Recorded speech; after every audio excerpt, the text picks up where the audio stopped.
नमस्कार साथियों, आप सभी का बहुत बहुत स्वागत है क्वालिटी एजुकेशन के इस प्लेटफॉर्म पर।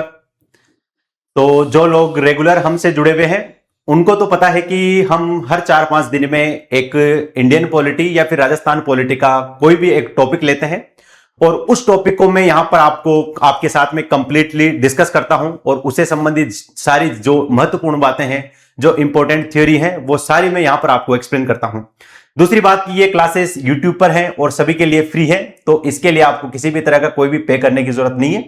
बस हाँ, मैं हर एक क्लास में आप लोगों से सिर्फ इतनी ही डिमांड करता हूं कि आप लोग क्लास को देखें, उसको लाइक करें। साथ ही में आपको ये क्लास कैसी लगी, कौन सा ऐसा हिस्सा था जो आपको समझने में थोड़ी सी दिक्कत हुई, या फिर आपको क्लास समझ में आ रही है या फिर नहीं आ रही है, या फिर कोई भी ऐसा टॉपिक जो आपको लगता है कि वो आपके सिलेक्शन में थोड़ा सा बाधा बन सकता है या फिर उसकी वजह से आपका सिलेक्शन थोड़ा सा रुक सकता है, तो आप बेझिझक उसको कमेंट बॉक्स में लिख सकते हैं कि सर ये टॉपिक है, इसको समझने में हमें थोड़ी सी दिक्कत हो रही है, तो फिर मैं कंप्लीट यहां पर उसको डिस्कस कर दूंगा। दूसरी बात की आप लोगों के कुछ के डिमांड भी आ रही थी कि सर जो महिला और बच्चों से संबंधित जो अपराध हैं और उससे संबंधित जो कानून बने हुए हैं उससे संबंधित भी क्लास होनी चाहिए, तो बिल्कुल ये मेरे प्लान में है।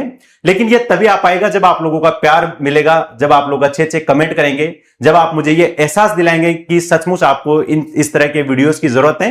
तो फिर उसके बाद में महिला और बच्चों से संबंधित अपराध, उनसे संबंधित जो भी कानून है, उनकी भी इस तरह की एक क्लास हो जाएगी। उसके अलावा जो नया सिलेबस आपके जुड़ा हुआ है न्यू क्रिमिनल लॉज के नाम से, तो उस पर भी हम कंप्लीट वहां पर डिस्कस कर लेंगे। तो इंडियन पॉलिटी और राजस्थान पॉलिटी से संबंधित अगर आपको क्लासेस देखनी है तो क्वालिटी एजुकेशन का जो यूट्यूब चैनल है उस पर मैंने कंप्लीट एक अलग से ही ये बना दी है पूरी प्लेलिस्ट, जिसमें आप यहां पर देख सकते हैं कि सब इंस्पेक्टर 2026 को टारगेट करते हुए इंडिया और Rajasthan polity bye Ghanshyam sir के नाम से आप सर्च करोगे तो ये सारी क्लासेस यहां पर आपको मिल जाएगी। यहां पर मैंने 1919 वाला अधिनियम और 1935 वाला अधिनियम वो कंप्लीट करवा दिया है। उसके साथ साथ जो नागरिक अधिकार पत्र वाला टॉपिक था वो भी मैंने यहां पर करवा दिया। उसके अलावा जो विधिक अधिकार यानी लीगल राइट्स के नाम से आपके सिलेबस में टॉपिक है उसको भी मैंने यहां पर कंप्लीट आपको करवा दिया है। तो ये प्लेलिस्ट यहां पर बनी हुई है, तो इसको भी आप लोग एक बार जरूर देख लेना। उसके अलावा कुछ बच्चे ऐसे हैं जो चाहते हैं कि मैं अंतिम समय में बहुत अच्छे तरीके से रिवीजन करना चाहता हूं या फिर रैपिड रिवीजन की तरह से आप अपने पूरे सिलेबस को कवर करना चाहते हैं, तो क्वालिटी एजुकेशन का जो ऐप है उस पर SI MCQ बैच चल रहा है, जिसमें आपको जितने भी सब्जेक्ट एक्सपर्ट है वो पूरे सिलेबस को कवर करते हुए जितने भी महत्वपूर्ण प्रश्न है और उनकी जो भी एक्सप्लेनेशन है, जिससे आपका पूरा सिलेबस, पूरा जो सब्जेक्ट है वो तैयार हो जाए, उस तरह से यहां पर पढ़ाया जा रहा है। तो जो भी स्टूडेंट्स इनके साथ में जुड़ना चाहते हैं वो एक कूपन कोड है GS21, इसको वहां पर यूज कर लेना। जितनी भी इसकी प्राइस होगी उसमें आपको 21% यहां पर ऑफ मिल जाएगा। इसमें आपको विजेंद्र सर का जो है वो गाइडेंस मिल जाएगा। उसके अलावा जो नरेंद्र सर हैं उनके कई सारी मोटिवेशन क्लासेस भी मिल जाएगी। और दूसरी बात की इसमें राजस्थान पॉलिटी भी मैं ही पढ़ा रहा हूं, इंडियन पॉलिटी भी मैं ही पढ़ा रहा हूं, और राजस्थान पॉलिटी और इंडियन पॉलिटी ये मान के चलो कि हमने ऑलमोस्ट वहां पर कंप्लीट कर ली। उसके अलावा भी मैं उन क्लासेस में हमेशा ये कहता हूं कि अगर आपको किसी भी टॉपिक में अगर और भी किसी भी तरह की कोई दिक्कत है तो आप बेझिझक वहां पर भी बता सकते हैं, यहां पर भी बता सकते हैं। हमारी तरफ से जितना होगा सब इंस्पेक्टर एग्जाम के लिए उतनी क्लासेस हम यहां पर लेकर के आएंगे। तो ये SI MCQ बैच में जो भी जुड़ना चाहते हैं हमारे साथ में वो GS21 कूपन कोड यूज कर लेना और इस कोर्स को वहां से परचेस कर लेना। ठीक है, चलो अब हम हमारे टॉपिक की शुरुआत करते हैं। और हमारा टॉपिक क्या है? लोक नीति यानी कि पब्लिक पॉलिसी। सबसे पहले हम ये देखते हैं कि लोक नीति एक्चुअल में होती क्या है। देखो, लोक नीति का मतलब है कि सरकार के द्वारा बनाई गई कोई भी ऐसी योजना, कोई भी ऐसा कार्यक्रम, कोई भी ऐसी नीति, कोई भी ऐसा कानून जिसका मेन मकसद होता है लोक कल्याण, तो उसको क्या कहते हैं? हम लोक नीति कहते हैं। तो इस डेफिनेशन से दो बातें आपको क्लियर हो गई होगी। पहली बात की लोक नीति बनाती कौन है? सरकार बनाती है। दूसरी बात की उसका मेन मकसद क्या होता है? लोक कल्याण होता है। तो सरकार के द्वारा लोक कल्याण के उद्देश्य से जो भी नीतियां बनाई जाती है वो नीतियां क्या होती है? लोक नीति होती है। तो ये इसकी बेसिक डेफिनेशन है, इसके बारे में थोड़ा सा आप लोग याद रखेंगे। अब देखो, जो संविधान के स्टूडेंट्स हैं उनको थोड़ा सा इसके बारे में पता होगा, लेकिन जिन्होंने संविधान थोड़ा सा अच्छे से नहीं पढ़ रखा है उनके लिए मैं बता दूं कि हमारे संविधान का एक भाग है भाग 4, और भाग 4 किसके बारे में है? ये नीति निर्देशक तत्वों के बारे में है। और ये नीति निर्देशक तत्वों को शामिल करने के पीछे मकसद क्या था कि हमारा जो राज्य था, हमारा जो देश है वो एक लोक कल्याणकारी राज्य है और इसमें उन बातों को शामिल किया गया जिन पर हमारी सरकार को काम करना चाहिए। यानी सरकार जब भी नीति बनाएगी, जब भी किसी भी तरह की कोई भी योजना बनाएगी, तो नीति निर्देशक तत्वों में जो भी मूलभूत सिद्धांत है, जो भी आदर्श वहां पर छुपे हुए हैं, उन सभी को ध्यान में रख करके नीति बनाई जाएगी। तो सरकार जब भी नीति बनाएगी तो किनको ध्यान में रख करके बनाएगी? नीति निर्देशक तत्वों को ध्यान में रख करके बनाएगी। जैसे हमारे जो संविधान है उसका एक आर्टिकल है, आर्टिकल 47, वो बात करता है कि जो पोषण स्तर है उसमें क्या होना चाहिए? सुधार होना चाहिए। तो हमारी सरकार ने क्या किया? फिर खाद्य सुरक्षा अधिनियम लागू कर दिया। यानी खाद्य सुरक्षा अधिनियम लागू करके जिन भी लोगों के पास में, जिनकी आर्थिक स्थिति ठीक नहीं है, जिनको पर्याप्त भोजन नहीं मिल रहा, उनमें उनको फ्री में राशन दिया गया, फ्री में अनाज दिया गया। तो ये जो आपने देखा खाद्य सुरक्षा अधिनियम, ये क्या है? एक लोक नीति है। और इसकी प्रेरणा सरकार को कहां से आई? तो हमारे नीति निर्देशक तत्वों में एक आर्टिकल था, आर्टिकल 47, जो बात करता है कि राज्य क्या करेगा? पोषण स्तर में सुधार करेगा। तो यहां से जाकर के राज्य ने प्रेरणा ली और फिर उसके बाद में खाद्य सुरक्षा अधिनियम बनाया गया। तो ये नीति निर्देशक तत्व हमने आयरलैंड से लिए थे, ये आप लोगों को वहां पर पता होगा। बट लोक नीति के बारे में बेसिक्स आप ये याद रखें कि लोक नीति सरकार के द्वारा बनाई जाती है, जिसका मेन मकसद होता है लोगों का कल्याण करना। ठीक है, चलो अब हम आगे देखते हैं हमारे अगली स्लाइड में।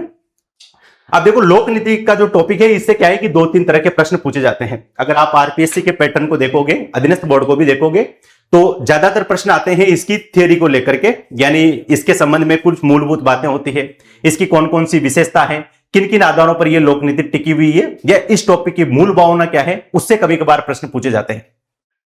अब जो पब्लिक पॉलिसी है वो होती क्या है, इसके संबंध में अलग अलग जो हमारे संविधान के जो विद्वान थे, अलग अलग तरह के जो स्कॉलर थे, उन्होंने कुछ इसके संबंध में डेफिनेशन दी। तो हमारे लिए डेफिनेशन काम की नहीं है, हमारे लिए काम का क्या है कि हम ये याद रखें कि ये डेफिनेशन क्या है और उसके बाद में ये डेफिनेशन किसने दी। तो एक तो परिभाषा क्या है और उसके बाद में इस परिभाषा का संबंध किस विद्वान से है, बस हमें यहां पर ये याद रखना है। तो अगर आरपीएससी आपसे थोड़ा सा फैक्चुअल प्रश्न पूछेगी तो वो क्या करेगी कि इनमें से एक लाइन यहां पर उठाएगी, सिंपल सा डेफिनेशन देगी और ये कहेगी कि उपयुक्त कथन किसका है, या फिर लोक नीति के संबंध में निम्नलिखित विचार किस विद्वान के हैं। फिर उसके बाद में आपके सामने 4 ऑप्शन आ जाएंगे कि ऑप्शन ए में किसी और विद्वान का नाम होगा, फिर उसके बाद में आपको वहां पर सिलेक्ट करना है।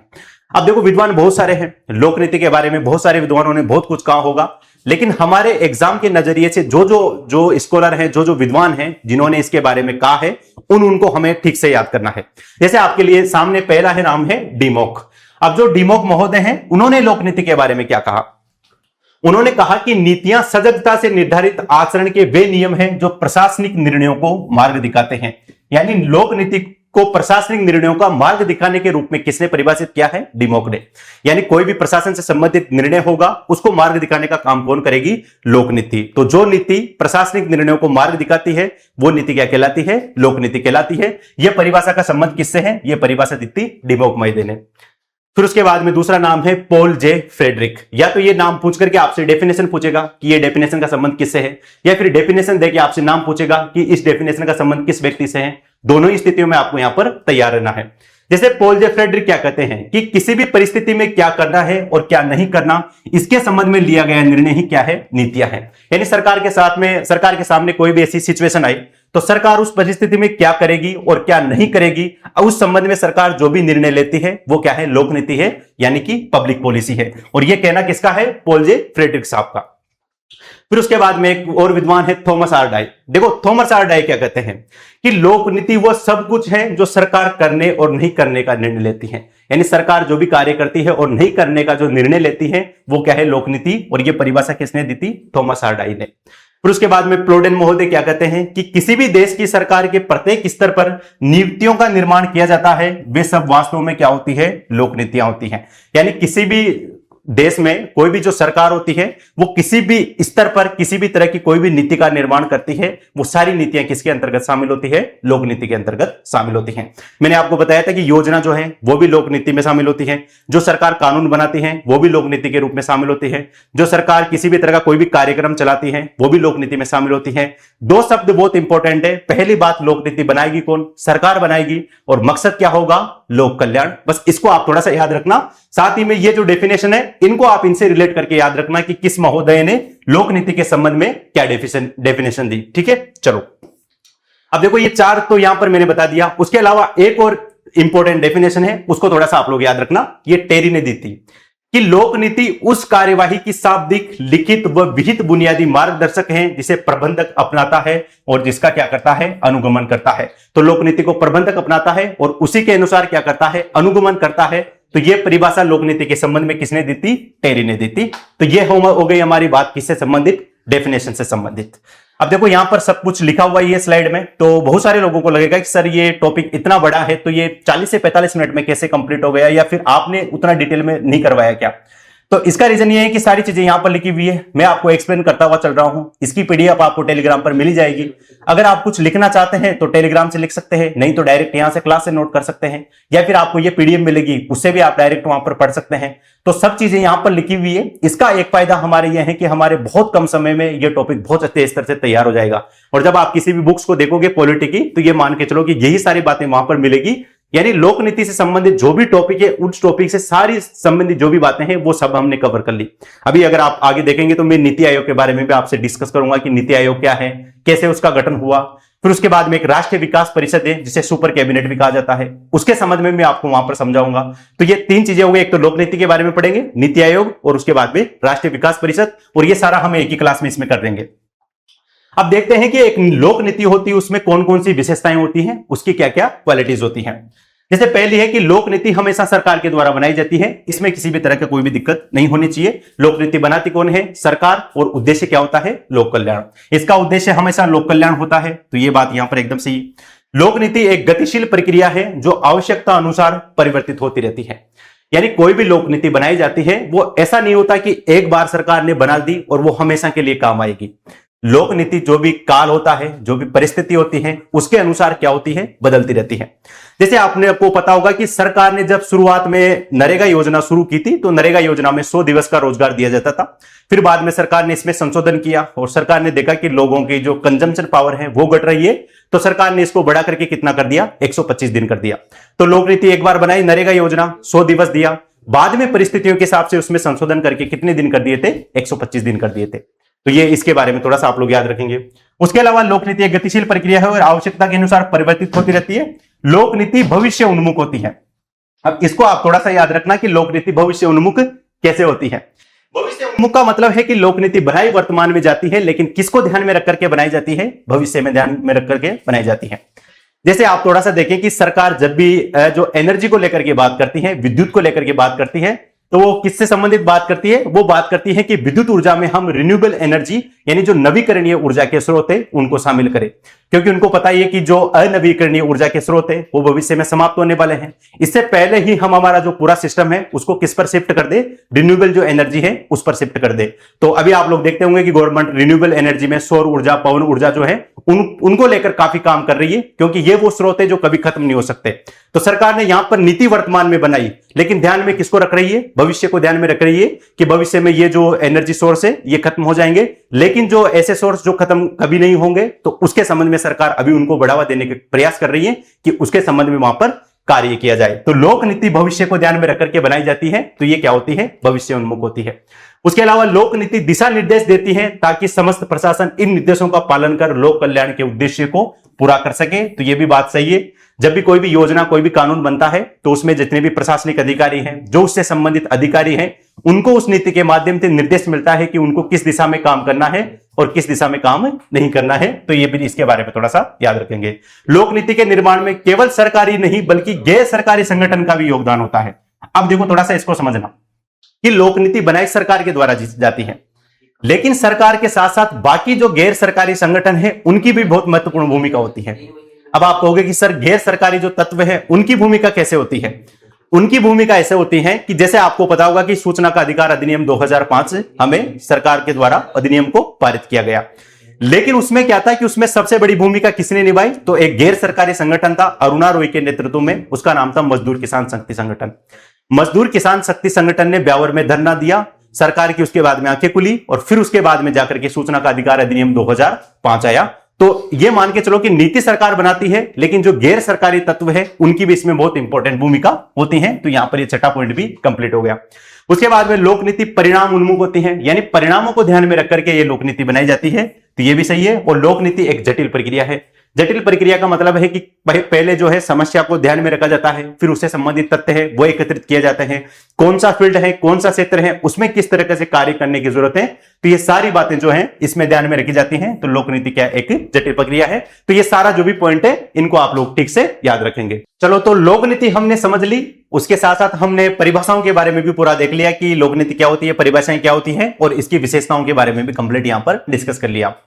देखो, एक दिन मैं एक क्लास करवा रहा था, उसमें एक इंटरेस्टिंग कमेंट ये आया था कि सर जो भी वीडियोस अगर आप लोग अपलोड करते हैं तो इसकी स्पीड 2.5 गुना होनी चाहिए, लेकिन थोड़ा सा आपको ये भी देखना चाहिए कि मैं खुद ही 1.5 गुना के आसपास पढ़ाता हूं, तो अगर इसको आप 2.5 गुना करोगे तो कई सारे लोग बच्चे कमेंट भी करते हैं कि सर इतना जल्दी आप क्यों पढ़ाते हो। उसका रीजन ये है कि मैं ये चाहता हूं कि कम समय में आपको जो है वो एक अच्छे स्तर का यहां पर कंटेंट मिल जाए, समझने में तो आपको आ ही जाएगा, वैसे कोई दिक्कत वाली बात नहीं है।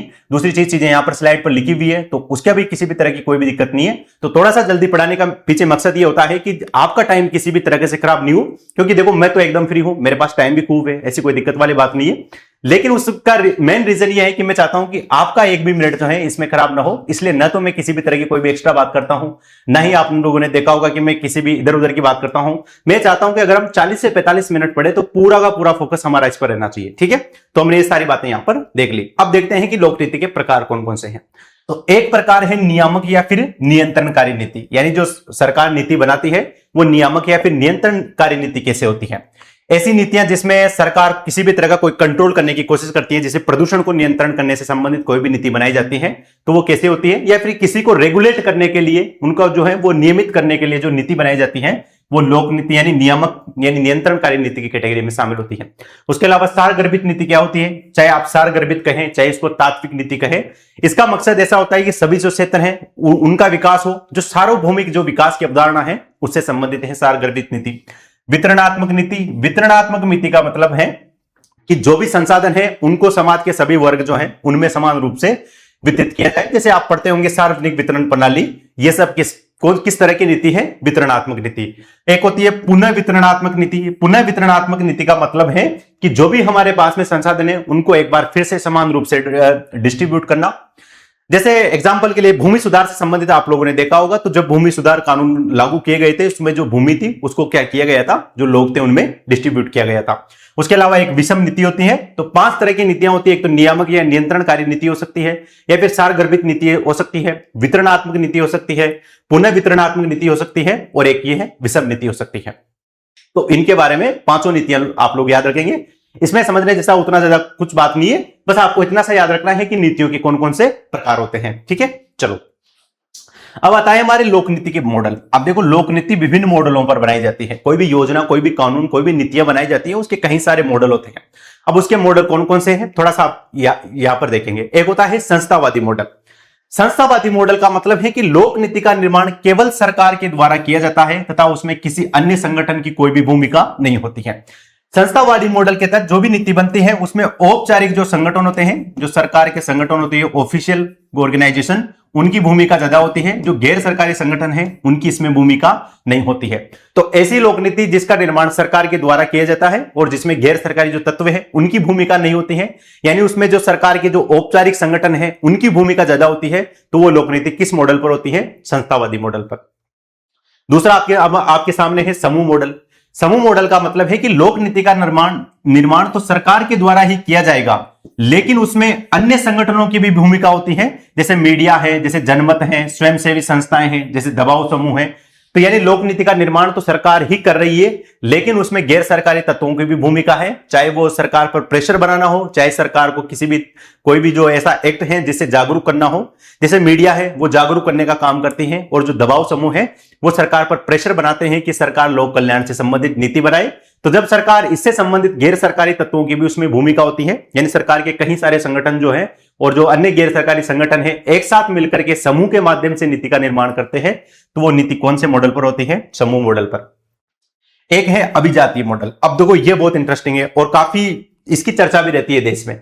इसका मतलब है कि लोक कल्याण को ध्यान में रख करके, ध्यान से समझना है इसके एक एक शब्द को, लोक कल्याण को ध्यान में रख करके नीति बनाने का दावा किया जाता है। यानी सरकार दावा यह कर रही है कि हम ये जो नीति बना रहे हैं ये लोगों की भलाई के लिए बना रहे हैं, लेकिन वास्तविकता में केवल उस नीति का लाभ सरकार के निकटतम लोगों को होता है।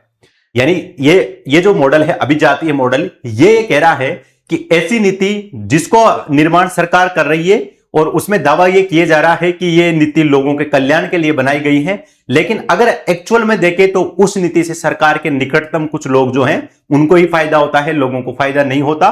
तो इसको कहते हैं हम अभिजातीय मॉडल। यानी एक दिखावे की तरह की नीति है कि सामने तो ये आ रहा है कि इससे लोगों का भला होगा, लोगों के लिए ये नीति लाई गई है, लेकिन इससे एक्चुअल में फायदा किसको हो रहा है? तो इससे एक्चुअल में फायदा हो रहा है सरकार के जो निकटतम लोग हैं उनको फायदा हो रहा है। तो ये भी याद रखें।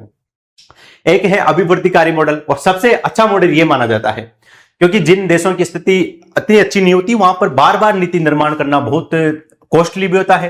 तो वहां पर एक सरकार नीति का निर्माण करती है और अगली सरकार परिस्थितियों को देख करके उसमें क्या करती है? संशोधन करती है। तो यहां पर अगर आप अभिवृद्धिकारी मॉडल में देखोगे तो लोक नीति एक निरंतर चलने वाली प्रक्रिया है, यानी लोक नीति एक सतत प्रक्रिया है, लोक नीति एक गतिशील प्रक्रिया है। अर्थात ये एक स्थान पर अथवा एक समय पर नहीं बनाई जाती, बल्कि इसमें निरंतर सुधार चलता रहता है। और ये मॉडल कैसा है? अभिवृद्धिकारी मॉडल।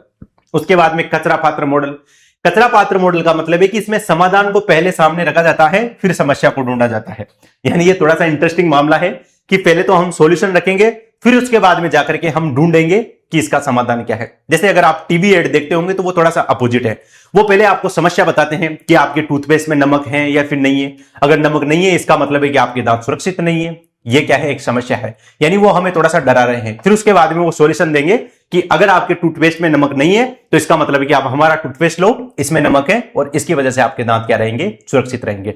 तो ये एक थोड़ा सा इसका अपोजिट है। अगर इसके जस्ट अपोजिट अगर हम देखें तो वो एक कचरा पात्र मॉडल है। इसमें समाधान यानी सॉल्यूशन जो है उसको पहले रखा जाता है, फिर उसके बाद में प्रॉब्लम को, इससे संबंधित प्रॉब्लम को ढूंढा जाता है। तो यहां पर ये कचरा पात्र मॉडल भी याद रखेंगे। उसके अलावा तर्क चयन मॉडल। तर्क चयन का मतलब है कि जो भी नीति हम बनाएंगे पूरे तथ्यों के आधार पर बनाएंगे, पूरे जो वैज्ञानिक विश्लेषण है, साइंटिफिक जो एनालिसिस है, उसके आधार पर ये पूरी नीति का निर्माण करेंगे। तो ये जो तर्क चयन मॉडल है इसको टेलर मॉडल के नाम से भी जानते हैं। तो ये टेलर मॉडल भी कहा जाता है और इस मॉडल में आर्थिक वृद्धि एवं जो वैज्ञानिकता के आधार पर लोक नीति का अध्ययन किया जाता है। यानी एक तो आर्थिक वृद्धि देखी जाती है, साथ ही में साइंटिफिक जो तरीका है उससे क्या किया जाता है? इसका अध्ययन किया जाता है। तो ये 5-7 मॉडल जो है वो आपके सामने है। पहला तो क्या है कि संस्थावादी मॉडल, कि सरकार के जो औपचारिक संगठन है उनकी भूमिका इसमें ज्यादा होती है। समूह मॉडल, इसमें सरकार के साथ साथ गैर सरकारी जो तत्व हैं उनकी भी भूमिका होती है। अभिजातीय मॉडल, सरकार दिखावा कर रही है लोगों को कल्याण के लिए, लेकिन उससे फायदा किसको हो रहा है? जो सरकार के जो कुछ खास लोग हैं उनको फायदा हो रहा है। उसके अलावा अभिवृद्धिकारी मॉडल है, इसमें लगातार नीति में क्या होता रहता है? संशोधन होता रहता है। फिर उसके बाद में एक है कचरा पात्र मॉडल, कि पहले सॉल्यूशन सामने रखेंगे, फिर उसके बाद में प्रॉब्लम को क्या करेंगे? आइडेंटिफाई करेंगे। और उसके बाद में तर्क चयन मॉडल, और तर्क चयन मॉडल को क्या कहते हैं? Taylor model. यानी हम पूरे वैज्ञानिकता के आधार पर क्या करेंगे? लोक नीति का निर्माण करेंगे। तो ये क्या हो गए? लोक नीति से संबंधित मॉडल हो गए। इसमें से कौन कौन से मॉडल से कौन कौन सी नीति बनाई जाती है। ठीक है, मैं उम्मीद करता हूं कि आप लोगों को ये समझ में आ गया होगा। अब देखो ये बहुत इंटरेस्टिंग है। अब आता है कि लोक नीति बनती कैसे है। यानी कोई भी योजना है, कोई भी ऐसा कानून है, कोई भी ऐसा कार्यक्रम सरकार चलाती है, तो उसके बनने के चरण क्या होते हैं? सबसे पहले क्या किया जाता है, फिर उसके बाद में क्या किया जाता है। तो यहां पर थोड़ा सा आप देख ला। पहला है कि समस्या को परिभाषित करना। अभी मैं उदाहरण के माध्यम से भी आपको बताऊंगा कि इसको कैसे आप समझ सकते हैं। तो पहली बात की समस्या को आइडेंटिफाई करना, फिर जो समस्या आइडेंटिफाई हुई उसको हम सोल्व कैसे कर सकते हैं, कौन कौन से हमारे पास में ऑप्शन है, यानी फिर उसके बाद में है विकल्पों का निर्माण करना।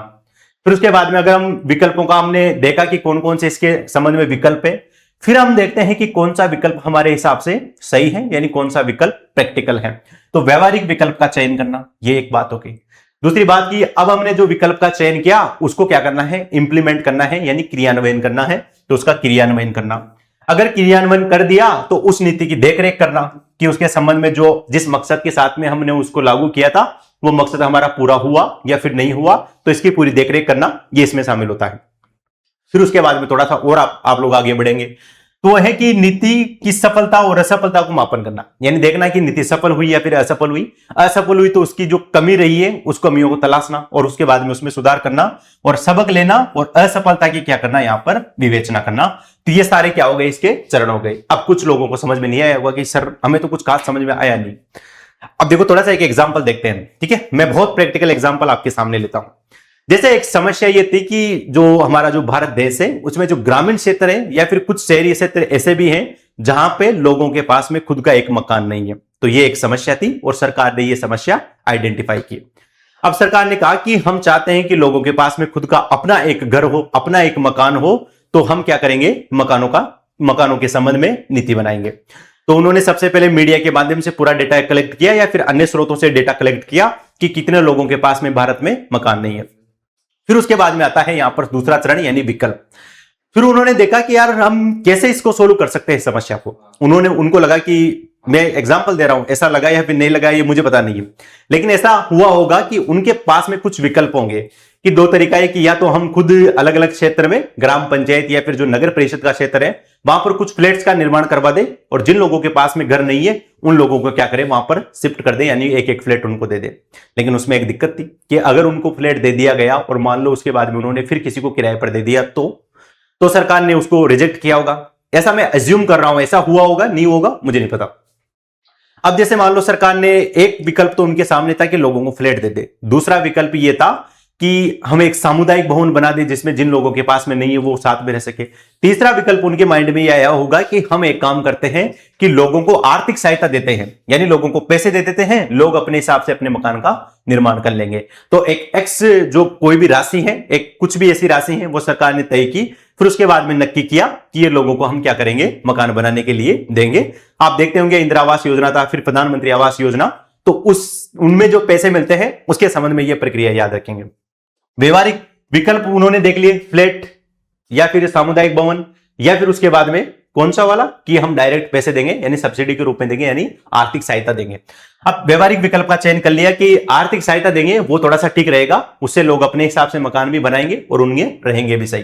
तीसरा है कि जो निर्णय लिया गया उसको क्रियान्वयन करना। क्रियान्वयन करने का मतलब है कि जो निर्णय लिया गया उसको हम इंप्लीमेंट करेंगे कि पैसे देंगे। अब पैसे कैसे देंगे कि हम एक काम करेंगे कि किस्तों के माध्यम से देंगे। जैसे मकान की जो नींव है वो कंप्लीट होगी, फिर उसके बाद में एक्स राशि हम लोगों के ट्रांसफर कर देंगे, फिर थोड़ा सा मकान ऊपर आया, फिर उसके बाद में राशि ट्रांसफर कर देंगे, फिर बन करके कंप्लीट हुआ, फिर उसके बाद में राशि ट्रांसफर कर देंगे और उसके बाद में इस पूरी प्रक्रिया को क्या किया जाएगा, मॉनिटर किया जाएगा। तो एक तो हमने उसको इंप्लीमेंट कर दिया स्कीम को और उसके बाद में उसकी मॉनिटरिंग भी कर रहे हैं लगातार कि ऐसा ना हो कि लोगों को पैसे दे दिया जाए और वो किसी दूसरे मकान के सामने जाकर के फोटो खिंचवा ले कि ये जो पीछे मकान है ये हमने बनाया है और हमें इसकी राशि चाहिए, जो भी XYZ।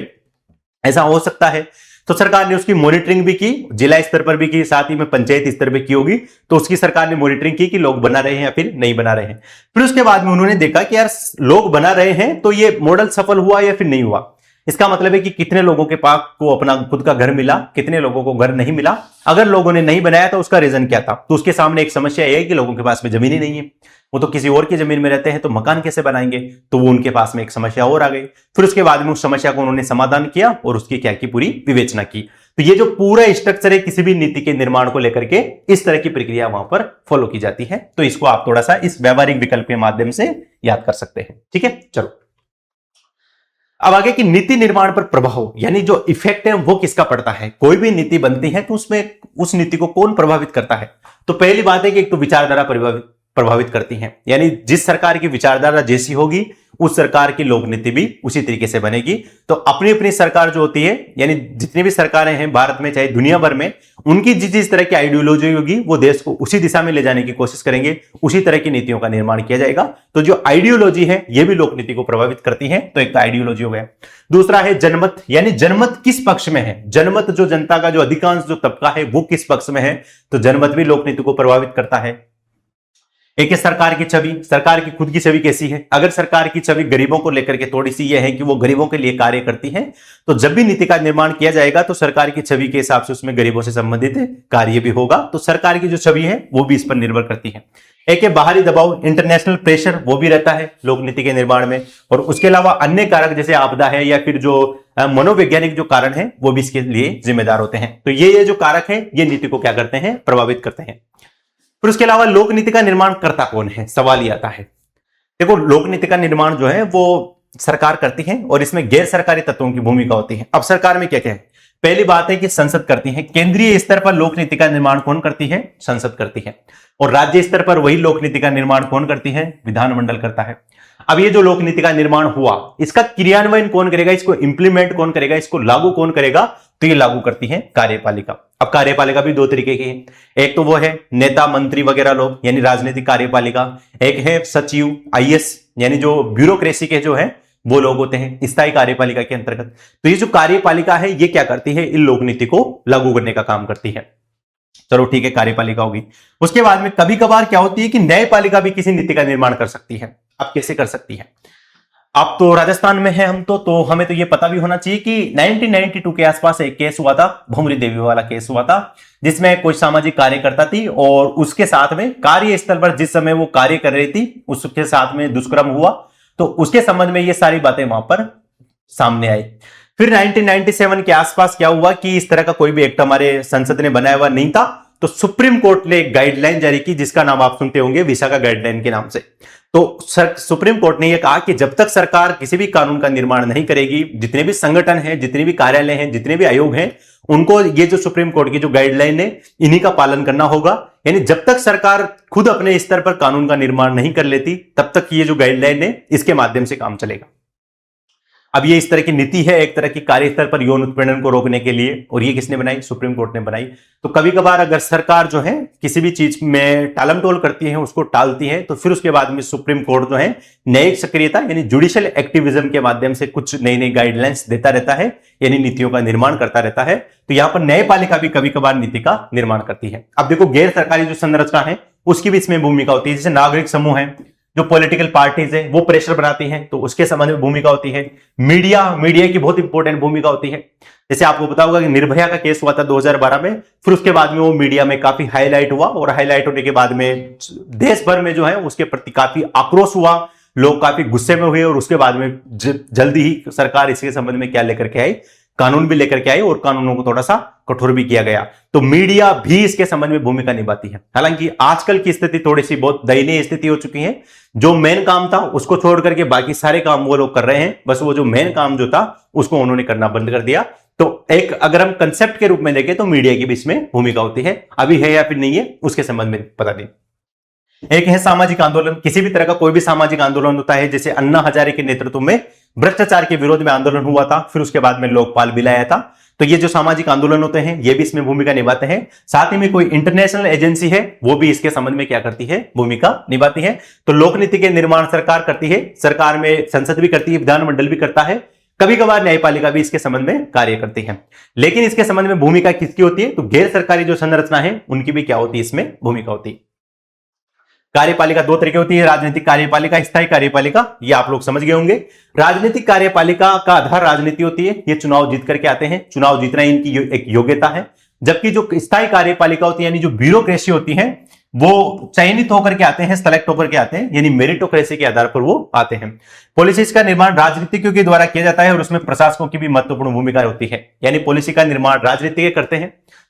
अब राजनीति कैसे करते हैं, अब तो आपको क्लियर हो गया होगा ना कि संसद करती है, इसका मतलब वहां भी पॉलिटिशियन बनते हैं। राज्य विधानमंडल करता है, उसमें भी पॉलिटिशियन होते हैं।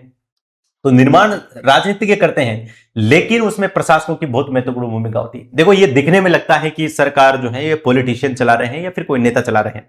सरकार अगर आप देखें पीछे से तो सबसे बड़ी भूमिका होती है ब्यूरोक्रेसी की। अगर आप राज्य स्तर पर देखें तो मुख्य सचिव की बहुत बड़ी भूमिका होती है, और मुख्यमंत्री भी किसी भी मामले में मुख्य सचिव की परमिशन के बिना कार्य नहीं करता। प्रैक्टिकल अगर हम देखें तो हर मामले में मुझसे सलाह लेता है, और मुख्य सचिव बनता भी वही है जो मुख्यमंत्री का सबसे विश्वास पात्र होता है।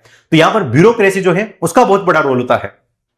दूसरा है कि प्रशासक की भूमिका किस प्रकार है इसमें। अब आप कहोगे कि सर चलो ठीक है, संसद बना रही है, विधानमंडल कानून बना रहा है, तो फिर इसमें प्रशासक कहां से बीच में आ गया। अब देखो कहां से आया बीच में।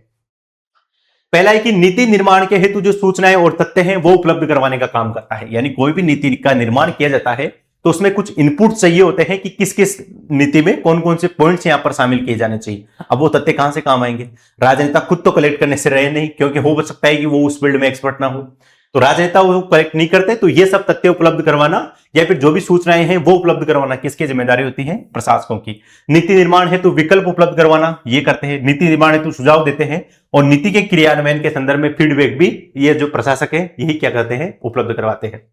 अब क्या होगा कि आजकल इसमें थोड़ा सा देखेंगे कि नीति निर्माण में प्रशासकों की भूमिका बढ़ने के निम्न कारण है। यानी प्रशासकों की भूमिका क्यों बढ़ती जा रही है, पॉलिटिशियनों की भूमिका कम होती जा रही है, प्रशासकों की भूमिका बढ़ती जा रही है, उसके पीछे क्या कारण है। एक दो जनरल कारण है। जैसे पहला कारण अगर आप देखेंगे तो राजनीति के कुछ समय के लिए पदार्पण करते हैं जबकि प्रशासक स्थायी होते हैं। यानी ये तो कुछ समय के लिए होते हैं। पॉलिटिशियन तो सरकार है तो चल रही है, सरकार नहीं है तो नहीं चलेगी। लेकिन जो स्थायी कार्यपालिका है यानी जो ब्यूरोक्रेसी है यानी जो सिविल सर्वेंट है वो तो हमेशा रहते हैं, स्थायी रहते हैं, इसलिए उनकी भूमिका काफी ज्यादा होती है। दूसरी बात की राजनीतिज्ञों की तुलना में प्रशासक अधिक योग्य होते हैं क्योंकि वो चयनित होते हैं। अब देखो ऐसा नहीं है कि कोई पॉलिटिशियन है वो योग्य नहीं है। यहां पर योग्य होने का मतलब है कि वो जिस फील्ड से संबंधित काम कर रहा है उसमें प्रशासक ज्यादा क्वालिफाइड है नेताओं की तुलना में। क्योंकि नेता, अगर आप पब्लिक डीलिंग के मामले में हो सकता है कि नेता इनसे बेहतर हो, लेकिन इस तरह के जो भी मामले होते हैं उसमें प्रशासक को अधिक योग्य माना जाता है इसमें, क्योंकि वो क्या होते हैं, चयनित होकर के आते हैं, यानी मेरिटोक्रेसी के आधार पर आते हैं। प्रशासकों को ट्रेनिंग होती है, इस तरह की जो भी चीजें होती है उनको ट्रेनिंग दी जाती है। नेताओं की कोई खास ट्रेनिंग होती नहीं है इस मामले में। तो जो भी प्रशासक हैं यानी एडमिनिस्ट्रेशन के जो लोग हैं वो ट्रेन होते हैं, जबकि जो नेता है वो राजनीतिज्ञ हैं, वो उनको ट्रेनिंग नहीं मिलती है। स्थायी सेवा में होने के कारण प्रशासकों को अधिक इसका क्या होता है, अनुभव भी होता है। ठीक है, अब जो भी सब इंस्पेक्टर की तैयारी कर रहे हैं तो ये क्लासेस तो आपको देखना ही है। साथ ही में कई सारे बच्चे ये भी कहते हैं कि सर इन टॉपिक से प्रश्न कैसे आएंगे, कैसे प्रश्न यहां पर पूछे जाएंगे। तो उसके लिए मैं सिंपल सा तरीका आपको ये बताता हूं कि क्वालिटी एजुकेशन का जो ऐप है उस पर टेस्ट सीरीज चल रही है सब इंस्पेक्टर की। दूसरी बात की 2 पेपर होते हैं एसआई में, तो पहला पेपर के लिए अलग से भी है और दूसरे पेपर के लिए अलग से है। साथ ही में अगर आप चाहते हैं कि मैं तो दोनों पेपर जो हैं उनकी साथ में टेस्ट प्रैक्टिस करना चाहता हूं तो दोनों पेपर का एक कॉम्बो जो है वो भी ले सकते हैं। और अगर आप इसमें थोड़ा सा डिस्काउंट अगर आप लोगों को चाहिए तो बस कुछ नहीं करना, वहां पर जब भी आप टेस्ट सीरीज परचेज करो तो वहां पर ये GS21 कूपन कोड यूज कर लेना, आपको एक अच्छा खासा डिस्काउंट वहां पर मिल जाएगा। ठीक है ना, तो जब भी टेस्ट सीरीज परचेज करें तो ये कूपन कोड थोड़ा सा आप लोग यूज कर लेना, थोड़ा सा आपको वहां पर और अच्छा डिस्काउंट मिल जाएगा। ठीक है, तो ये जीके जीएस का कॉम्बो भी चल रहा है हमारे पास में, हिंदी के लिए अलग टेस्ट सीरीज भी चल रही, अलग भी चल रहा है टेस्ट पैकेज, और उसके बाद में जीके जीएस वाला भी अलग से चल रहा है। ठीक है, तो जो भी इच्छुक है कि मैं थोड़ा सा प्रैक्टिस करना चाहता हूं या फिर अपनी जो एक्यूरेसी है उसको बेहतर करना चाहता हूं, मैं एग्जाम में जो मुझे वहां पर डर महसूस होता है, जो नर्वसनेस होती है उसको मैं थोड़ा सा कम करना चाहता हूं, तो उसका एकमात्र तरीका है कि आप इतने टेस्ट यहां पर प्रैक्टिस करके चले जाए, जब आप मेन एग्जाम में बैठे तो भी वो आपको टेस्ट के जैसे लगे कि नहीं है तो मैं टेस्ट ही दे रहा हूं। क्योंकि अगर आपने यहां पर ये 30 से 40 टेस्ट प्रैक्टिस कर ली है सीरियसली, ऐसा नहीं है कि डायरेक्ट लॉग इन किया, कई सारे लोगों को मैं देखता हूं कि जब भी वो टेस्ट सीरीज ओपन करते हैं तो उनको क्या होता है कि उनको पढ़नी है एक्सप्लेनेशन, यानी उनको व्याख्या पढ़नी है। वो टेस्ट पर जाते हैं डायरेक्ट, उसको सबमिट करते हैं, सबमिट करने के बाद में उसकी एक्सप्लेनेशन देखते हैं, जैसे उनको ऐसा लग रहा होगा कि ये क्वेश्चन सेम टू सेम वहां पर आ जाएगा, हो सकता है कि आ जाए, लेकिन उससे बेहतर है कि हम क्वेश्चन को थोड़ा सा देखें। वो जो 2 घंटा वहां पर बैठने की जो आदत है, वो जो प्रेशर है उस झेलने की अगर हम थोड़ा सा आदी होंगे तो ये मान के चलो कि जब मेन एग्जाम होगा तब क्वेश्चन नहीं आएगा, उसकी बात अलग है, लेकिन प्रेशर की वजह से हमारे प्रश्न वहां पर गलत नहीं होंगे। उसका एकमात्र बेस्ट तरीका यह है कि आप टेस्ट जो है वो प्रैक्टिस करके जाएं। ठीक है, चलो अब देखो, जैसे नीति निर्माण के संबंध में मैंने आप लोगों को बताया था कि एक तो सरकार बनाती है, उसके बाद में संसद और विधानमंडल वो बनाते हैं, न्यायपालिका भी बनाती है। कुछ संस्थाएं ऐसी होती है जो नीति निर्माण में सहयोग करती हैं। नीति निर्माण वाली संस्थाएं कहा जाता है, जैसे हमारे सामने क्या है, एक नीति आयोग। पहले क्या था हमारे सामने, एक नीति आयोग की जगह पहले अगर आप 1950 के आसपास देखोगे तो योजना आयोग था, और फिर योजना आयोग के बाद में आपको पता होगा 2014 में सरकार बदली, सरकार के बदलने के बाद में योजना आयोग को तो कर दिया गया खत्म, और उसके बाद में नए एक आयोग का गठन किया गया, वो आयोग क्या है, नीति आयोग। हालांकि सरकार ने वादे थोड़े से इसमें कहे थे, लेकिन अगर आप इसका स्ट्रक्चर देखोगे तो योजना आयोग और नीति आयोग ऑलमोस्ट सेम है, बस थोड़ा सा अंतर है, और वो अंतर मैं आपको यहां पर अभी एक्सप्लेन कर दूंगा। पहली बात है कि ये शब्द है NITI, नीति। नीति का मतलब क्या होता है? नीति का मतलब है, यहां पर फुल फॉर्म भी है नीति की, national institution for transforming India, यानी भारतीय राष्ट्रीय परिवर्तनकारी संस्था। ये नीति आयोग का क्या है, पूरा नाम है। अब देखो इसका स्टेटस क्या है, ये वैधानिक संस्था है, ये संवैधानिक संस्था है, या फिर कैसी संस्था है? तो न तो ये वैधानिक संस्था है क्योंकि इसका निर्माण किसी भी कानून के माध्यम से नहीं हुआ, नहीं ये संवैधानिक संस्था है क्योंकि इसका उल्लेख संविधान में भी नहीं है। तो फिर सर ये किस तरह की संस्था है? यह है कार्यकारी संस्था। कार्यकारी संस्था क्यों है? क्योंकि इसका जो गठन है वो किसके माध्यम से हुआ था? तो जो मंत्रिमंडल का प्रस्ताव था उसके माध्यम से इसका गठन हुआ था। पहले योजना आयोग था जिसकी स्थापना 15 मार्च 1950 को हुई थी, बाद में उसको जो है उसको समाप्त कर दिया गया, और उसके स्थान पर 1 जनवरी 2015 को एक नए आयोग का गठन किया गया। वो आयोग कौन सा था? नीति आयोग। पहली बात, नीति आयोग की प्रकृति कैसी है? तो ये परामर्शकारी, यानी ये ज्ञान देने का काम करता है। ये एक तरीके के भारत सरकार का क्या है, थिंक टैंक है, यानी सोचने वाला है, केवल ये सोचता है। तो ये एक तरह का क्या है, थिंक टैंक है। तो परामर्शकारी और सलाहकारी निकाय है। उसके अलावा ये बॉटम से अप कार्य करता है। अभी आप थोड़ा सा कंफ्यूज हो रहे होंगे ना कि बॉटम क्या होता है, ये अप क्या होता है, अभी मैं थोड़ा सा इसको एक्सप्लेन करूंगा। तो ये बॉटम से अप कार्य करता है, साथ ही में सहकारी संघवाद को क्या करता है, बढ़ावा देता है। अब ये दोनों आयोग यहां पर आपके सामने लिखे हुए हैं। अब इनमें आपको थोड़ा सा अंतर समझना है। पहली बात है कि योजना आयोग जो है ये भी एक कार्यकारी निकाय है। कार्यकारी निकाय का मतलब है कि इसकी स्थापना भी मंत्रिमंडल के प्रस्ताव से हुई थी। इसके संबंध में भी कोई अधिनियम या फिर संविधान में इसका उल्लेख नहीं था। फिर उसके बाद में नया आयोग बन गया, लेकिन बात वही फिर की वही, क्योंकि ये भी क्या है, एक कार्यकारी निकाय है, यानी इसकी भी स्थापना किसके माध्यम से हुई थी, मंत्रिमंडल के प्रस्ताव के माध्यम से। इसका गठन कब हुआ, तो 15 मार्च 1950 को योजना आयोग का गठन हुआ, और योजना आयोग को ही समाप्त करके एक नया आयोग का गठन कब किया गया, 1 जनवरी 2015 को। तो किसके स्थान पर आया नीति आयोग, योजना आयोग के स्थान पर। यह योजना कितने समय के लिए बनाता है, तो यह 5 साल के लिए योजना बनाता था। आप लोगों को पता ही है, पंचवर्षीय योजना जो मॉडल हमने सोवियत संघ से लिया था, तो वो पंचवर्षीय योजना के संबंध में जो ड्राफ्ट बनाने का काम करता था वो कौन करता था, योजना आयोग। ये 5 साल से योजना बनाता है। दूसरी बात की ये 15 वर्षीय योजना पर काम करता है। इसकी अप्रोच है top to bottom. Top to bottom का मतलब है कि केंद्र से लेकर के स्थानीय सरकारों तक आप आ जाइए, यानी जो नीति का निर्माण है वो योजना आयोग वहां से करेगा सारा उसके संबंध में, और फिर उसके बाद में राज्यों को क्या करना पड़ेगा, उसको लागू करना पड़ेगा। राज्यों के जो सजेशन है वो उसमें नहीं लिए जाएंगे, यानी नीति के निर्माण में राज्यों की भागीदारी न के बराबर रहेगी। स्थानीय सरकारों की तो आप भूल जाइए। तो ये जो भी योजना बनेगी वो योजना आयोग योजना बना रहा था, फिर उसके बाद में ये योजना राज्यों के द्वारा लागू की जा रही थी। अब आपको पता होगा पंचवर्षीय योजना बनती थी। वो पंचवर्षीय योजना पूरे देश में एक जैसी बनती थी कि कृषि पर आपको कितना बजट खर्च करना है, उद्योग पर आपको कितना बजट खर्च करना है, इस पंचवर्षीय योजना में आपको किसको महत्व देना है। तो ये सारी परिस्थितियां थी जिसमें पूरा बजट पंचवर्षीय योजना के माध्यम से 5 साल के लिए डिसाइड हो जाता था सब कुछ, कि किस प्राथमिकता में किस दिशा में हमें काम करना है, फिर उसके बाद में राज्यों को उसको लागू करना था। अब इसमें समस्या ये आ गई कि राज्य जो है उनकी परिस्थितियां अलग है। जैसे मान लो कोई पहाड़ी राज्य है तो उसकी जरूरतें अलग है, उसके जो है उसकी प्राथमिकताएं अलग अलग है। जैसे कोई रेगिस्तानी राज्य है जैसे राजस्थान है, उसकी प्राथमिकताएं अलग है।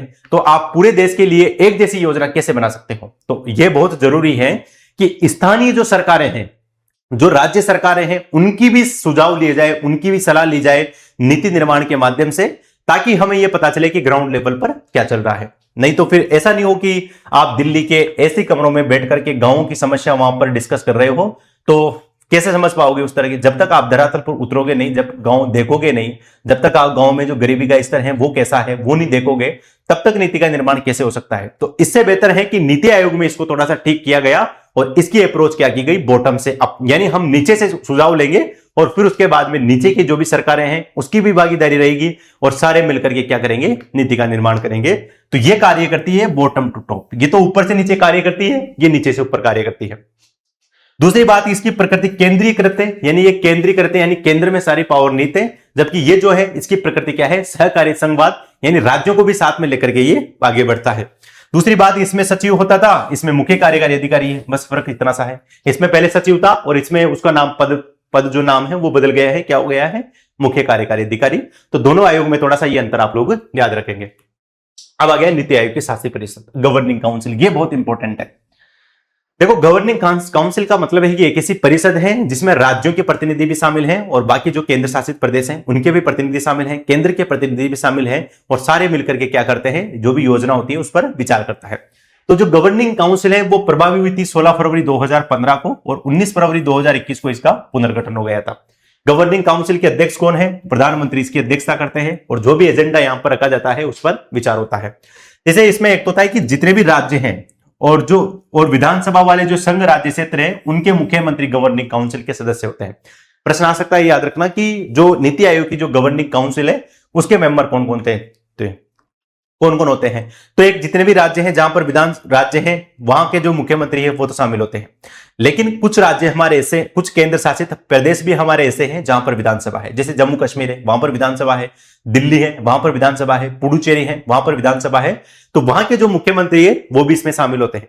जहां पर विधानसभा नहीं है वहां के जो राज्यपाल है, वहां के जो उपराज्यपाल और प्रशासक है वो भी इसमें शामिल होते हैं। जैसे अंडमान निकोबार और जो लद्दाख वाला एरिया है वहां पर उपराज्यपाल होता है, तो वो भी इस गवर्निंग काउंसिल के मेंबर होते हैं। और दादर नगर हवेली और दमन व दीव जो है, और जो लक्षद्वीप और चंडीगढ़ है, वहां पर क्या होता है, प्रशासक होता है। तो वो भी किसके मेंबर होते हैं, गवर्निंग काउंसिल के। और ये गवर्निंग काउंसिल मिलकर के इसके संबंध में विचार करती है। तो ये सहकारी संघवाद को बढ़ावा कैसे देता है कि गवर्निंग काउंसिल में राज्यों से संबंधित, केंद्र शासित प्रदेशों से संबंधित भी पदाधिकारी इसमें क्या होते हैं, शामिल होते हैं। तो यहां पर इसके बारे में थोड़ा सा याद रखेंगे। उसके अलावा एक होती है क्षेत्रीय परिषद। मान लो 2 से अधिक राज्यों की कोई समस्या है, अब उस समस्या का समाधान करना है, तो फिर क्या होता है कि प्रधानमंत्री क्षेत्रीय परिषदों का गठन करते हैं। उस क्षेत्रीय परिषदों का गठन कौन करता है? प्रधानमंत्री करते हैं। बैठक आउट कौन करता है क्षेत्रीय परिषदों की? प्रधानमंत्री करते हैं। लेकिन क्षेत्रीय परिषदों की जो भी बैठक होती है उसकी अध्यक्षता कौन करते हैं? तो नीति आयोग का जो उपाध्यक्ष है वो करता है। नीति आयोग का जो अध्यक्ष है वो तो पीएम होता है। उसके अलावा नीति आयोग में होता है उपाध्यक्ष, और ये जो उपाध्यक्ष है इसकी नियुक्ति कौन करता है? तो इसकी नियुक्ति पीएम करता है। और ये इसका स्टेटस क्या होता है? तो इसको कैबिनेट मंत्री का दर्जा प्राप्त होता है। ठीक है, तो कैबिनेट मंत्री का दर्जा प्राप्त होता है। दूसरी बात, एक से अधिक राज्यों के मुद्दों से संबंधित ये बुलाई जाती है। अब मैं आपसे एक प्रश्न पूछ रहा हूं, इतनी सारी चीजें मैंने आपको यहां पर एक्सप्लेन कर दी। अब मेरा यह प्रश्न है कि वर्तमान में आयोग में किस किस तरह के मेंबर्स है, यानी कितने प्रकार के सदस्य हैं नीति आयोग में। यहां पर लिख देते हैं नीति आयोग में सदस्य, और वर्तमान में वो सदस्य नीति आयोग में सदस्य। अब ये सदस्य में क्या है? पूर्णकालिक सदस्य वर्तमान में कौन कौन है, हालांकि मैं बता दूंगा। उसके अलावा आप ये बताएंगे कि पदेन सदस्य कौन है, वर्तमान में पदेन सदस्य कौन है, विशेष आमंत्रित सदस्य वो कौन है, और उसके अलावा आप ये भी बताएंगे कि जो पदेन सदस्यों के अलावा जो पूर्णकालिक सदस्य कितने होते हैं, अंशकालिक सदस्य कितने होते हैं। ये सारी बात आप कमेंट बॉक्स के माध्यम से यहां पर टाइप करेंगे। ठीक है, तो ये हो गया क्षेत्रीय परिषद। अब देखो नीति आयोग के भी कुछ सिद्धांत हैं कि किन किन सिद्धांतों पर यह कार्य करता है। एक तो है समावेशिता। समावेशिता का मतलब है कि जब भी डेवलपमेंट किया जाए तो समाज के सारे जो वर्ग हैं उनको ध्यान में रखा जाए, पूरे देश के सभी क्षेत्रों का क्या हो? विकास हो। आप सुनते होंगे सबका साथ सबका विकास, तो वो किस पर आधारित है? समावेशिता पर आधारित है। एक है अंत्योदय। अंत्योदय का मतलब है कि अंत में जो व्यक्ति है उसको भी क्या करना है? उत्थान करना है। यानी समाज का जो अंतिम जो हाशिए वर्ग है वहां पर अगर कोई व्यक्ति है, सबसे गरीब पिछड़ा वर्ग है, उसके जो सबसे बॉटम लाइन पर जो व्यक्ति है उसको उत्थान करने के लिए नीति आयोग क्या करेगा? प्रयास करेगा। तो एक अंत्योदय जो पंडित दीनदयाल उपाध्याय की जो अवधारणा है उस पर भी ये क्या है? इसका मार्गदर्शक सिद्धांत है। यानी ये नीति आयोग के क्या है? मार्गदर्शक सिद्धांत। यानी नीति आयोग जब भी नीति का निर्माण करता है तो वो किनको ध्यान में रखता है? इन सिद्धांतों को, कि नीति ऐसी हो जिससे समाज के अंतिम तबके के वर्ग के जो व्यक्ति हैं उसको भी लाभ हो। उसके बाद में अभिशासन। अभिशासन का मतलब है कि जो सिस्टम है उसमें पारदर्शी भी हो। अगर पारदर्शिता होगी तो लागत कम आएगी, परिणाम क्या होंगे? अच्छे होंगे। उसके अलावा जन सहभागिता। ऐसा ना हो कि सरकार सिर्फ अपने स्तर पर प्रयास करे, लोगों की भी भागीदारी होनी चाहिए, लोगों का भी फीडबैक काफी इंपॉर्टेंट होता है। देखिए जन सहभागिता। गांव का मतलब है कि देश का अगर विकास करना है तो गांव को मजबूत करना पड़ेगा। तो भारत के जब गांव विकसित होंगे तो देश ऑटोमेटिकली विकसित होगा। तो गांव पर विशेष फोकस करना है। यहां पर है जनसंख्या। अब एक तो जनसंख्या हम अभिशाप की तरह देखें, दूसरा है जनसंख्या वरदान भी है। तो ये जो जनसंख्या हमारे पास में है, इस जनसंख्या को सही तरीके से यूटिलाइज करना, ताकि ये हमारे पर बोझ न बन सके, ये हमारे लिए क्या हो? उत्पादकता की तरह हम इसको देख सके। उसके अलावा ये धारणीयता, जो सस्टेनेबल डेवलपमेंट वाली जो बात है उससे संबंधित है कि जो भी हम विकास करेंगे, जो भी हम नीति बनाएंगे, वो ये भी उसमें ये भी ध्यान रखेंगे कि ऐसा ना हो कि भविष्य में उससे कुछ खतरा हो, भविष्य की जो पीढ़ी है उससे उसको खतरा हो। ठीक है, तो ये धारणीयता वाले सिद्धांत जो है, ये जो 7 सिद्धांत है याद रखेंगे। समावेशिता, अंत्योदय, अभिशासन, जन सहभागिता, ग्राम, जनसंख्या और उसके बाद में धारणीयता। ठीक है, चलो अब देखो कभी कभार क्या होता है कि आरपीएससी भी पूछ लेती है ऐसे, जैसे मान लो ये प्रश्न आपके सामने आ गया कि नीति आयोग के समस्त अधिदेशों को 4 मुख्य क्षेत्रों में विभाजित किया जा सकता है। अब पहली बात की ये कहां से आया डेटा? तो नीति आयोग ने अपनी वार्षिक रिपोर्ट सरकार को भेजी थी 2024-25 की, तो उसमें ये सब बातें लिखी हुई थी। तो पहला है कि ज्ञान और नवाचार को बढ़ावा देना। पहला तो ये है, इसका एरिया क्या है कि जो भी नॉलेज है और जो भी इनोवेशन है उसको क्या करना है? बढ़ावा देना है। उसके अलावा नीति फॉर स्टेट्स, यानी जो भी राज्य हैं उनके लिए क्या करना है? नीति का निर्माण करना है। और सहकारी और जो प्रतिस्पर्धी संघवाद है उसको क्या करना है? बढ़ावा देना है। उसके अलावा परिवर्तनकारी बदलाव लाने हैं, ट्रांसफॉर्मिंग आपने सुना होगा स्टार्टिंग में। और उसके अलावा अन्वीक्षण और उसका क्या करना है? इवैल्यूएशन, यानी कि मूल्यांकन करना। तो ज्ञान और नवाचार को बढ़ावा देना, नीति फॉर स्टेटस, परिवर्तनकारी बदलाव लाना और अन्वीक्षण एवं मूल्यांकन, ये 4 जो अधिदेश है इसके बारे में थोड़ा सा याद रखेंगे। कुछ ऐसे कार्यालय हैं जो इससे संबंधित है, जैसे अभी हाल ही में आरपीएससी ने पूछा भी था कि किस कार्यालय का संबंध इससे नहीं है, नीति आयोग से संबंधित नहीं है। तो पहली बात की, एक तो अटल नवाचार मिशन यानी AIM, अटल इनोवेशन मिशन, अटल नवाचार मिशन, ये किसका कार्यक्रम है? ये नीति आयोग का कार्यक्रम है। दूसरा है कि विकास अनुवीक्षण और मूल्यांकन कार्यालय, ये DMEO, इसका संबंध किससे है? इसका संबंध नीति आयोग से है। तो वो जो ऑप्शन था ना जिसमें लिखा हुआ था, तो उसमें ये भी था कि DMEO, तो ये किससे संबंधित कार्यालय है? नीति आयोग से संबंधित कार्यालय। एक आर्थिक आसूचना इकाई, यह भी इससे संबंधित है। एक बहुत इंपॉर्टेंट है, राष्ट्रीय श्रम अर्थशास्त्र अनुसंधान एवं विकास संस्थान,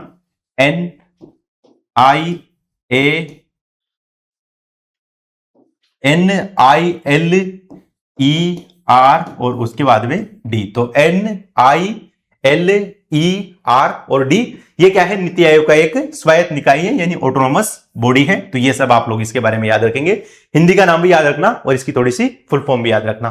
तो ये 4 क्या हो गए, इसके कार्यक्रम हो गए। उसके अलावा ये पूरे उद्देश्य भी है कि, हालांकि देखो ये उद्देश्य जो है ये बेसिक सी बातें हैं, ये आपको पता होनी भी चाहिए, क्योंकि नीति आयोग का कंसेप्ट मैंने आपको समझा दिया कि ये काम क्या करता है। उसके अलावा इसके जो पहले हैं वो बता दिए, कार्यक्रम बता दिए। अब ये जो पूरी विशेषता है ये आपको अपने स्तर पर थोड़ा सा ध्यान रखना कि जैसे राज्यों की सक्रिय भागीदारी के माध्यम से राष्ट्रीय विकास की प्राथमिकताओं, क्षेत्रों और कार्य नीतियों के साथ में एक साझा विजन का विकास करना, ये सारी चीजें आप लोगों को बेसिक कॉमन सेंस से आप लोग वहां पर इसको हल कर सकते हैं। अब आता है कि नीति आयोग की वर्तमान में स्थिति क्या है। तो पहली बात है कि नीति आयोग का हेड कौन है, यानी अध्यक्ष कौन होता है। तो प्रधानमंत्री इसके क्या होते हैं, पदेन अध्यक्ष होते हैं। नीति आयोग के प्रधानमंत्री जब मोदी जो है वो अब तक के उसके क्या बने हुए हैं, अध्यक्ष बने हुए हैं। यानी जब से नीति आयोग का निर्माण हुआ है वो तभी से लेकर के अब तक नीति आयोग के अध्यक्ष कौन है, नरेंद्र मोदी जी हैं। उसके बाद में उपाध्यक्ष कौन है, तो श्री सुमन के बेरी जो है क्या है, उपाध्यक्ष है। और नीति आयोग के पहले उपाध्यक्ष कौन थे, अरविंद पनगड़िया। उसके अलावा राव इंद्रजीत सिंह योजना राज्य मंत्री, वो भी इसमें शामिल है। इसमें 5 पूर्णकालिक सदस्य हैं, नाम याद रखेंगे तो डॉक्टर वीके सारस्वत, उसके अलावा विनोद के पॉल, राजीव गोबा, रमेश चंद्र और अरविंद विरमानी, ये इसके पूर्णकालिक सदस्य हैं। और इसके सीईओ कौन है वर्तमान में, वी.आर. सुब्रमण्यम अय्यर। और नीति आयोग के पहले सीईओ कौन थे, तो अमिताभ कांत जो थे वो नीति आयोग के पहले सीईओ थे। और अभी वर्तमान में उपाध्यक्ष कौन है, सुमन के बेरी, और सीईओ कौन है, श्री वी.आर. सुब्रमण्यम। तो ये वर्तमान स्टेटस जो है ये भी आप लोग इसके बारे में थोड़ा सा याद रखेंगे। उसके अलावा एक संस्था और है, देखो हालांकि ये इनएक्टिव मोड में है वर्तमान में संस्था। इनएक्टिव मोड में क्या था कि पहले क्या था कि ये आरोप लग रहे थे कि योजना आयोग जो भी नीति का निर्माण कर रहा है उसमें राज्यों की भागीदारी नहीं है। तो एक संस्था बनाई गई 6 अगस्त 1952 को राष्ट्रीय विकास परिषद के नाम से। अब क्या था कि जैसे ही पंचवर्षीय योजना के संबंध में कोई भी ड्राफ्ट तैयार किया जाता था तो वो ड्राफ्ट तैयार योजना आयोग करता था और उस ड्राफ्ट को अंतिम रूप से स्वीकृति या फिर उसमें किसी भी तरह के सुझाव देने का कार्य किसका था, वो राष्ट्रीय विकास परिषद का था। अब देखो इसमें राष्ट्रीय विकास परिषद में कौन कौन शामिल थे। तो पहली बात है कि इसकी स्थापना पहले देखते हैं 6 अगस्त 1952 को ही। अध्यक्ष कौन है, पीएम इसके अध्यक्ष है। और इसका काम क्या है कि भारत की जो पंचवर्षीय योजना है उसके निर्माण और कार्यान्वयन में राज्यों के बीच सहयोग बढ़ाना, देश के सभी क्षेत्रों के बीच एक समान और तीव्र विकास सुनिश्चित करना, नीति की समीक्षा करना, जीवन स्तर में सुधार करना, ये सब सारे इसके कार्य हैं। और मैंने आपको बताया भी था पिछली क्लास में कि जो के संतानम समिति थी, तो के संतानम जो थे उन्होंने इसको क्या कहा था, सुपर कैबिनेट कहा था। ये सुपर कैबिनेट की संज्ञा किसको दी थी, राष्ट्रीय विकास परिषद को। और किसने दी थी, के संतानम ने दी थी। तो ये इसके बारे में थोड़ा सा याद रखेंगे। उसके अलावा सभी राज्यों और संघ शासित प्रदेशों के मुख्यमंत्री ये इसके सदस्य होते हैं। अंडमान निकोबार और लद्दाख जो उपराज्यपाल वो भी इसके क्या होते हैं, शामिल होते हैं। दमन दीव दादर नगर हवेली शामिल होते हैं। केंद्रीय मंत्रिमंडल के सदस्य वो भी इसमें शामिल होते हैं। अब देखो जब इस परिषद के जो भी सदस्य हैं ये लगभग सदस्य नीति आयोग की गवर्निंग काउंसिल जो है उसमें भी शामिल है, तो फिर इस परिषद का क्या अस्तित्व रह गया। तो वर्तमान में अगर आप देखें तो ये इनएक्टिव मोड में है, हालांकि ऑफिशियल रूप से इसको अभी समाप्त नहीं किया गया है। और इसके अध्यक्ष भी कौन है, तो प्रधानमंत्री भी क्या है, इसके अध्यक्ष हैं। तो ये लगभग कंप्लीट हो गया। अब अगर आप में से कुछ साथी ऐसे होंगे जो सब इंस्पेक्टर के अलावा एलडीसी की तैयारी भी कर रहे होंगे और वो चाहते हैं कि एलडीसी की टेस्ट सीरीज हो, काफी आप सभी लोगों के कमेंट भी आ रहे थे, डिमांड भी लगातार कर रहे थे आपकी offline test series quality education की तरफ से चलाई जाए। तो क्वालिटी एजुकेशन जो है वो एलडीसी की ऑफलाइन टेस्ट सीरीज जो है वो भी संचालित कर रहा है। अजमेर, जयपुर, जोधपुर और बीकानेर में इसका सेंटर है। अगर आप इसके आसपास रहते हैं तो वहां पर जाकर के आप टेस्ट दे सकते हैं। तो जीके जीएस का अलग से लेना चाहते हैं तो उसका भी है। उसके अलावा अगर हिंदी और इंग्लिश वाला जो दूसरा पेपर है उसमें एनरोल करना चाहते हैं तो उसका भी है। साथ ही में आप कॉम्बो यानी दोनों में करना चाहते हैं तो उसका भी पूरा सिस्टम यहां पर दिया हुआ है। तो क्वालिटी एजुकेशन के टेस्ट कितने बेस्ट होते हैं तो ये तो आपको बताने की जरूरत वैसे है भी नहीं। और ऑफलाइन में तो ये मान के चलो कि जितने भी अभी रिजल्ट आए थे वो सब आप लोगों ने देखे होंगे, कितना बेहतर प्रदर्शन किया था। कितने ऑफलाइन के स्टूडेंट ऐसे थे जिन्होंने ऑफलाइन टेस्ट सीरीज ज्वाइन की थी, फिर उसके बाद में उनकी बहुत अच्छी रैंक आई। तो अपनी सफलता सुनिश्चित करने के लिए एलडीसी के अंतर्गत ये ऑफलाइन टेस्ट सीरीज भी क्वालिटी एजुकेशन की तरफ से चल रही है, तो इसमें आप जरूर एनरोल करें और इसके संबंध में आप लोग प्रैक्टिस करें। उसके अलावा जो क्वालिटी एजुकेशन का पूरा ऐप अगर आप लोगों ने अब तक नहीं देखा और बहुत ही शानदार अब अपडेट उसमें आ भी चुका है और ये मान के चलो कि ऐप के स्तर पर अब किसी भी तरह की कोई भी समस्या नहीं है। हर एक पीडीएफ ई नोट्स वाला विकल्प वहां पर उपलब्ध है, क्लासरूम पीडीएफ वाला विकल्प उपलब्ध है। आप स्पीड बढ़ा भी सकते हो, घटा भी सकते हो, क्वालिटी बहुत बेहतर हो गई वीडियो की इसमें। तो नया जो अपडेट है उसको भी जरूर अपडेट करें, और वहां पर आपको डेली फ्री टेस्ट भी मिलेंगे। यानी अगर आप पेड यूजर हैं तो उसके साथ में आपको वहां पर टेस्ट मिलेगी, साथ ही में डेली टेस्ट फ्री टेस्ट जो है वो वहां पर आपको मिलेंगे। ये लगातार मिलते रहे, और अभी 2200 प्लस जो है क्वालिटी एजुकेशन क्वेश्चंस वहां पर फ्री में करवाए जा चुके हैं। अलग अलग जो सब्जेक्ट्स हैं उनके पूरे क्वेश्चन आपको वहां पर मिलेंगे। ठीक है, तो ये उसके वहां पर जाकर के जरूर आप चेकआउट करें एक बार कि किस किस तरह के टेस्ट हैं। तो फ्री टेस्ट भी आप वहां पर जाकर दे सकते हैं, ताकि आपकी वहां पर बेहतर प्रैक्टिस हो जाएगी। ठीक है, तो आप सभी लोगों के लिए पूरी क्लास यहां पर कंप्लीट हो गई। और ये जो लोक रीति वाला एक टॉपिक था, हालांकि ये एक क्लास मैंने इसकी पहले करवा रखी थी, लेकिन वो थोड़ी सी पटवार के लिए करवाई थी, तो इसका स्तर थोड़ा सा अलग है एसआई का, उसका स्तर थोड़ा सा अलग था। तो मुझे लगा कि इसकी एक थोड़ी सी सेपरेट क्लास होनी चाहिए। तो ये पूरी क्लास में हमने इस लोक नीति वाला जो टॉपिक है इसके संबंध में कंप्लीट डिस्कस भी कर लिया, साथ ही में नीति आयोग के बारे में भी देख लिया, राष्ट्रीय विकास परिषद के बारे में भी देख लिया, और एक क्वेश्चन भी मैंने आप लोगों के लिए छोड़ा है कि नीति आयोग में वर्तमान में पद आमंत्रित सदस्य कौन कौन है, पदेन सदस्य कौन कौन है, कितने सदस्य पूर्णकालिक सदस्य हैं, कितने सदस्य अंशकालिक सदस्य होते हैं।